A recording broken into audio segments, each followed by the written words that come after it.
Hi and welcome back. I am Friar Tuck and this is my epoch. Okay, so right now I am walking up a hill and this is going to take me into Clifton, which is the area where I've been staying for the last couple of nights. There's a park there. It's pretty safe. But the thing is, there's a lot of homeless there. I mean, it's safe for the most part as far as not having to deal with hoodlums and stuff like that. So, as you see, it's like 80 some odd degrees today. And this was the last of the hot days. It's going to cool down tomorrow. I'm so grateful because I can't even sleep in my sleeping bag. It's been so warm the last few nights. Okay, so what am I going to talk about? I'm going to talk about two things. First of all is that I'm going to talk about activism, especially homeless activism, and kind of where I think that there's going to be a role in it for me. Second thing I'm going to talk about, because a subscriber asked, and I don't really have enough content to make a full video on it. She asked, what do I eat on trail? I'm going to sit here and take a break for a second so I can have a conversation with you guys. Okay, so, here's the thing. I didn't want to do this. I really, really didn't.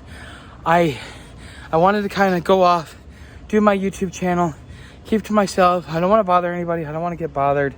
I just want to go off and do what I know how to do, which is, be homeless and support myself without really being more than a blip on the radar. Okay, and with the way that everything's been going for the last year, because stuff that happened down in Gainesville, I was ready to get behind it, but the local population, they didn't want to. So I'm like, well, I'm not going to fight a battle for someone that doesn't want something. There's no point in it. If you don't have the motivation, you're not willing to stand up and make a stand and say, you know what, we won't take this anymore, then you deserve what you get. And so I didn't do anything. But now that I'm here in Cincinnati, I'm sitting here thinking, no, I'm not going to let this city run me out. I'm too strong-willed. I'm too strong-minded. And I think that there's some changes that need to be happening. And I'm seeing things that are going to be a problem, not just for Cincinnati, but for homeless all over the country. And one of the things that I'm going to have to do is figure out a way to carve out a little testing bed to be able to prove a lot of my theories so that change can be made. And, Ohio, it happens to be a battleground state. So what better state to start something like that in? I think that I need to, in the next month to 6 weeks, next time I get like $100, is I need to go down to the State House, which is, I think it's in Dayton. And I'll probably be there because I want to pay for a round trip ticket. I don't want to stay there in Dayton. I'll probably stay there for like 2 weeks and then I'll come back. Maybe stay there for a week and then come back. But, be able to go and meet with my congressmen and my local representatives.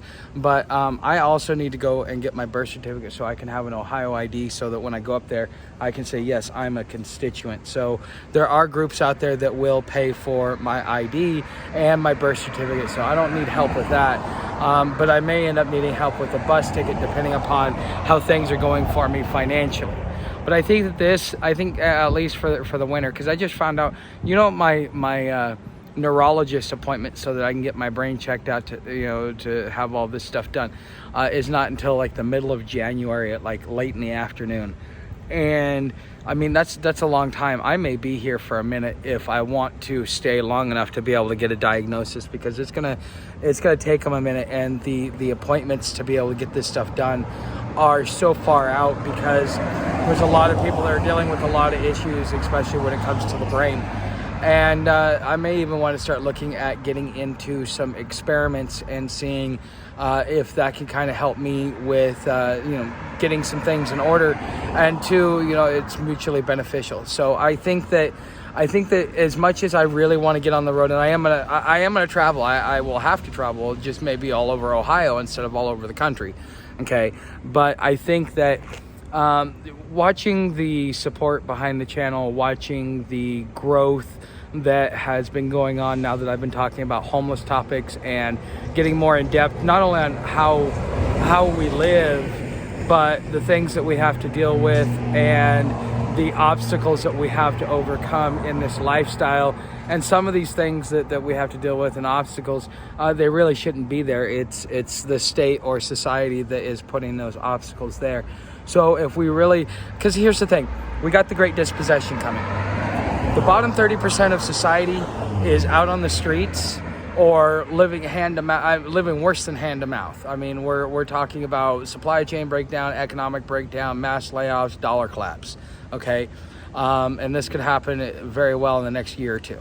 So if there is not a foundation, if there's not some sort of ground laid now, then there will, when it comes time to actually pay the piper, and you've got the ball of shit rolling downhill, that's too late. You're reactionary instead of proactive. And I think that I'm an American. I love my country. I love the history.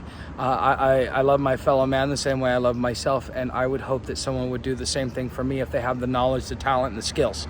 And I may not have I may not have one of those, but at least I have something, and a drive and a desire to go out there and do it. Okay.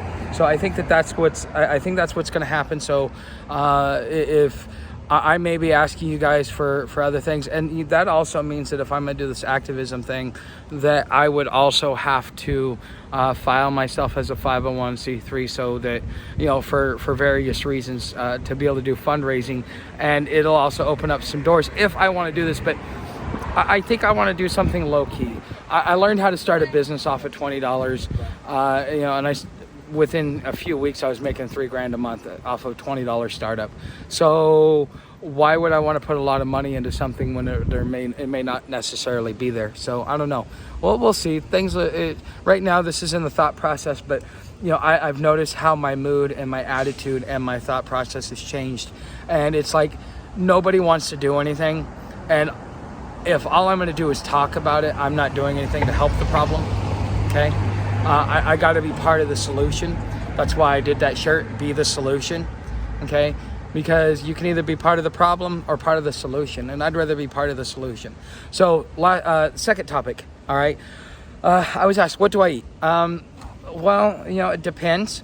Usually about every 3 days, I would stop by. So when I'm on trail, you want to know what I'm eating and what I'm living off of and how to live. Okay, it's real simple. So every 3 days or so, I'll stop off at a Dollar General. I'll get like a bag of the little sausage, jerky or whatever. No, the little sausage sticks. I'll get those. I'll get me some granola bars. Always chocolate. Let's see, what else do I get? But you notice that everything is in oats, rice, and nuts. And that's essentially what I focus on when I eat, because I mean the jerky is to make sure that I have the animal protein and the blood protein necessary to keep my body going because of thousands of years of evolution. We're omnivores. We're not herbivores as much as people would like to say we are. Evolutionary wise, we're not. So you got to at least make sure you eat a little bit of meat along the road. But I would always end up eating my granola bars and the sausage sticks within the first day. And I got 2 more days, and so I lived off of rice. And one of the things that you want to do with your rice is you can go to any grocery store and get it for 99 cents each. And you want 1 thing of oregano. That is for your gut health, because you're going to need that when you're traveling, especially when you're drinking water and other things that you don't really think of. Okay. You got bacteria in you. The other thing is you're going to want salt, and that's for your electrolytes. Salt is part of your electrolytes. You need potassium as well. Whenever I stop off, and I go through a town, whether it's a Dollar General or I hit a town a day, whatever, I always make sure to get some potato chips just because of the potassium level in there. So you need potassium and you need salt as part of the electrolytes to be able to keep the water going. So that's how you do it naturally with the foods. in which you eat. Also, when you cook your rice, make sure to leave a little bit of water in there. Now, if you let it cool down, it'll kind of mush up a little bit, but that will allow you to hydrate yourself while you're eating, so you don't have to worry about drinking extra water. Because I had two 32-ounce pouches, and yeah, water was plentiful in some areas, but it wasn't in other areas. So I always made sure to ration myself as much as possible. You probably, in a day, if you use the proper amount of water, you'd probably fill 3 of those pouches up, and one of those would be for dishes and for cleaning and stuff like that. You can take a bath or a shower in a creek. It's cold, so be prepared. Make your excuses now. Do what you got to do. But if if you want to know what I ate, that's really pretty much what I ate for, was it like 3-4 months? So March, April, May, June. Yeah, so for about 4 months, that's pretty much all I ate was rice, and in the mornings I'd have oatmeal if I managed to get it. Now, in the beginning, one of the things I always like to do is I would have my oatmeal, and you'll learn how to make it to your taste and make it really, really good. But the other thing is, I always like to have my coffee. So whenever I stopped off at Dollar General, I would get the instant coffee packets with the instant creamer, and not the instant creamer, but the little creamer packets, and then sativa or satvia or something like that. I can't remember the name of it, but there's some really, really good sugar out there that's almost real sugar, and it's really sweet. You don't need a lot, and it's not Splenda for sure. But then I would have my cup of coffee. Sometimes I'd have 2 before I got up and I went in the morning, and that cup of coffee would generally get my digestive tract working so that I could take care of business before I left, instead of an hour down the road. Because you gotta realize, when you're carrying a backpack on your waist and you have that waist belt on, it's pushing everything down much faster and much quicker than what it is just with your normal everyday habits. Okay, so you guys know how to help the channel. Become a subscriber, like, share. I'd love to hear your comments. Tell me what you think, and everything else is down in the description if you want to help the channel out with more than just becoming a subscriber. But you know what? We're trying to hit 5,000 subscribers, so every subscriber counts. And thank you for becoming a subscriber if you're new to the channel. And I'll see you on the next video.